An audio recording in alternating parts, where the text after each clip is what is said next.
I don't think it might be as close as people think, but we'll see. We'll see. Leonidas is on the tracks, man. He's standing right there.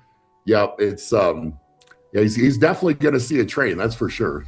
Brian Shaw was questioned about his favorite trainer, favorite coach, or the favorite collaboration, whatever you want to call it. And the answer was not Devon Larratt.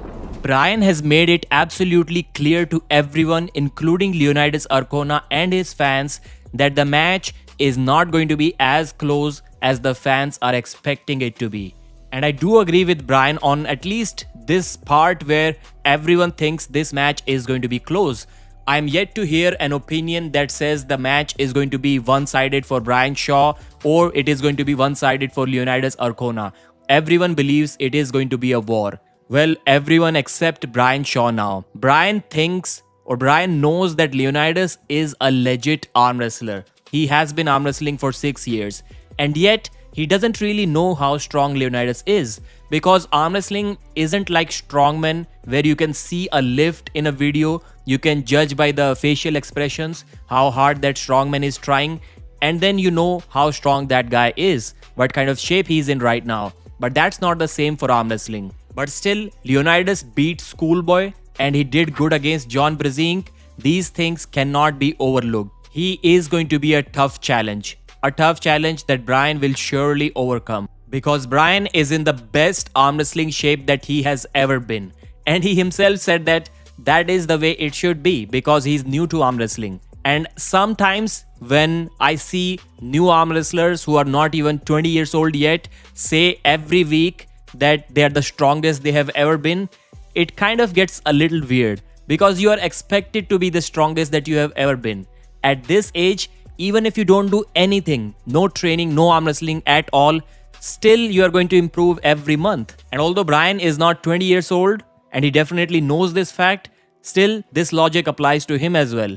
Even if he doesn't really train seriously, he is still going to be the strongest that he has ever been in the next 10 super matches. But one thing that was a little bit surprising to Brian was everyone telling him that arm wrestling or getting good at arm wrestling is going to take some time, no matter how hard Brian tries.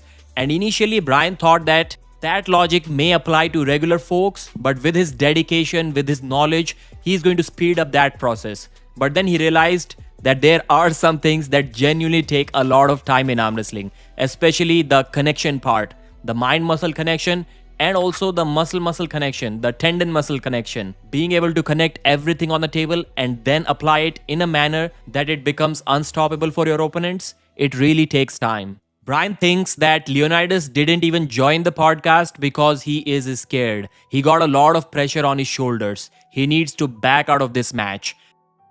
Obviously he's scared.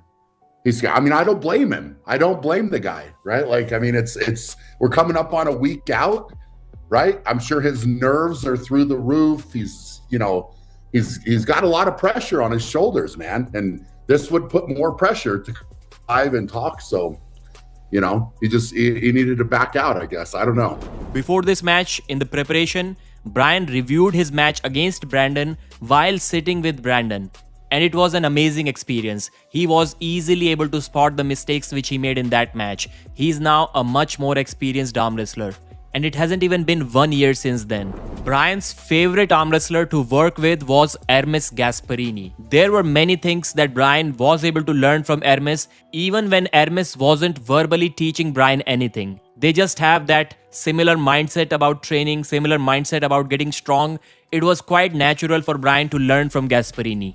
The way Hermes fits arm wrestling specific exercises along with the regular gym workouts, Brian really liked that. Hermes even told Brian that when he's preparing for the Levan Saginashvili match, the third one, he would like to train with Brian Shaw to prepare for it. Brian was also asked about his training experience with Todd Hutchings, and he said that it was hours and hours of grueling side pressure max lifts. Nothing else. Just all out maxing for hours. To a point where Brian even started wondering whether Todd even knows what he's doing or not. He didn't really say that exactly, but that's what he was trying to say. But even from that training, Brian did learn a lot. We know that Milo Larratt is living in Australia now. He recently competed in this tournament and he placed 5th both hands. The press is looking amazing, but I would say it's not even a national championship, and to place 5th both hands isn't really a good performance, at least not in my mind. But gaining experiences and learning and getting strong while doing these things is what Milo Larratt is after. Eventually, he is going to start beating up all of these guys. Rino Masic also competed in the nationals, the Croatian arm wrestling nationals, and he destroyed everyone on the left arm. He is going to make a comeback on the right arm too after his injury, and looks like the result is going to be the same on the right arm too. Will Reno compete in the super heavyweights at East vs West this year, or will he cut down to 115? We'll have to wait and see. Use code Pradeep to purchase the East vs West 23 pay-per-view. I'll see you again.